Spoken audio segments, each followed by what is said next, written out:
Today I was listening to another video about the undeniable supernatural changes taking place in our Bibles. In that video I heard something that was brand new to me, and that led me to something that was literally jaw-dropping. I thought I'd share it with a few brothers and sisters of mine, thinking that would be it and that probably someone had already brought this up. But evidently nobody has yet, and they urged me to tell you what I found. Hi, this is Dolly Weber. One of the first Bible changes to truly shock me was the switch from the lion laying down with the lamb to the wolf laying down with the lamb. Right off the bat, this was a no-brainer for me, and I really doubted if Satan could ever actually pull this off, thinking at the time that too many Christians would simply know better and would never fall for it. Boy, was I in for a shock. I've been reading the Bible since I was about 5, memorizing it on a regular basis, usually due to earning the little prizes they gave out in Sunday school and VBS. And I also competed on a couple of Bible quiz teams. Then later I went to a so-called Christian college. I happen to be 64 years old now, and though I'm no scholar, I'm pretty familiar with the Bible, and I do know Jesus. I can recognize his voice because I have come to know him intimately through scripture and through my personal relationship with him. And I can tell you with no uncertainty that a stranger has been messing with our Bibles, the King James and every other translation. Among thousands of other changes, someone deliberately placed the word wolf where it used to read lion. So many Christians who I thought knew scriptures better than they do have adamantly denied this change. They and other skeptics accuse us of collective brain failure, false memory, or maybe even Alzheimer's. However, I learned that we are not alone because apparently Google must be having some memory problems too. Google can't remember anyone searching for a verse involving a wolf and a lamb until 2009. That helps us narrow down when the wolf kicked the lion out of the passage. It was sometime in the year 2009. We also have a testimony of someone who saw the change occur while literally in the middle of a study concerning that passage, Isaiah 11:6. One night it read lion, and the following day she discovered that it said wolf, and immediately thought she was going crazy.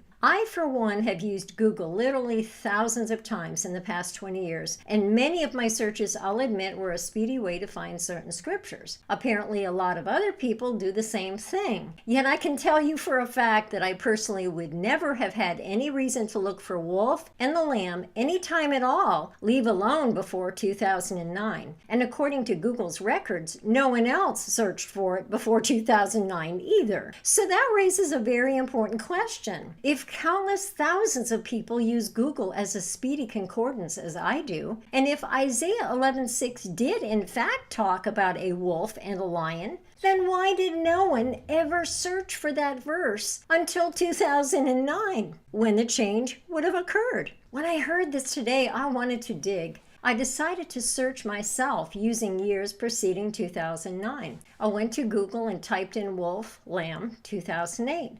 Sure enough, no Isaiah 11:6 popped up. Then wolf, lamb, 2007, and so on. No Isaiah 11:6. But something else did pop up. A fable, one of Aesop's fables called The Wolf and the Lamb.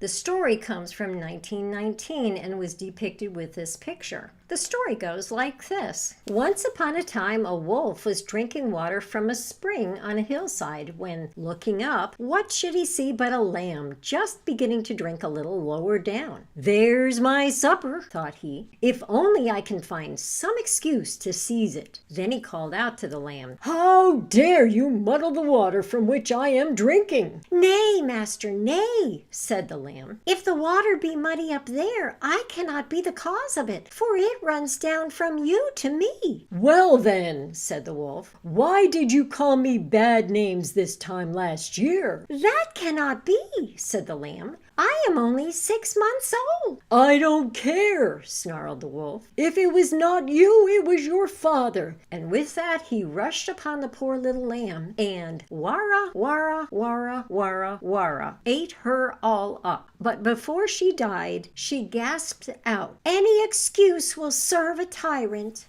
So that's the story. Don't you find this curious? If Isaiah told us about a wolf lying down with a lamb, then why doesn't it show up even one time when associated with a specific year until associated with 2009 and after? Yet if we search for a lion and the lamb using any year, including the years before 2009, we get thousands of pictures, statues, books, movies, songs, restaurants, bookstores, and yes, even a ministry that named itself by mistake, all of which depict this verse. Does Google have false memory? Well, good old Google did help me to locate this.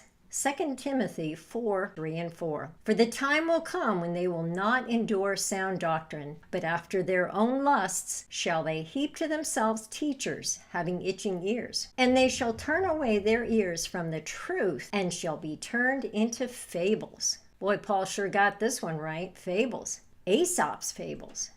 Hey, are you awake yet? The blank also shall dwell with the lamb. Lion. The what? Lion. How many say lion? What shall lay down with the lamb? Lion. At home, answer out loud. The lion and the lamb shall lie down together. The lion shall lay down with the lamb, okay? Not the wolf dwelling, the lion. And the day of the Lord was great and wonderful, and the lion lays down beside the lamb.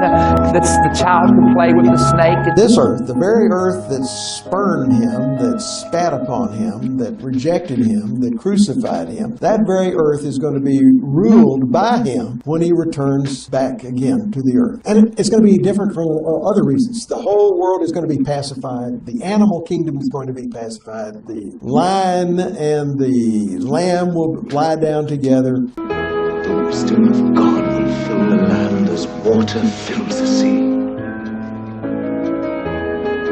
The lion will lie down with the lamb.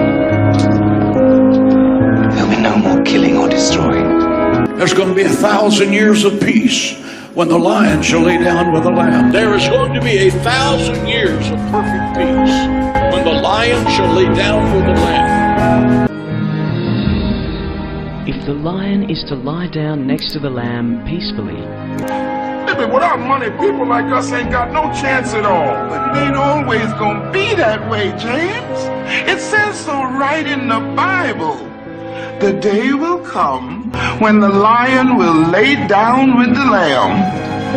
Yeah.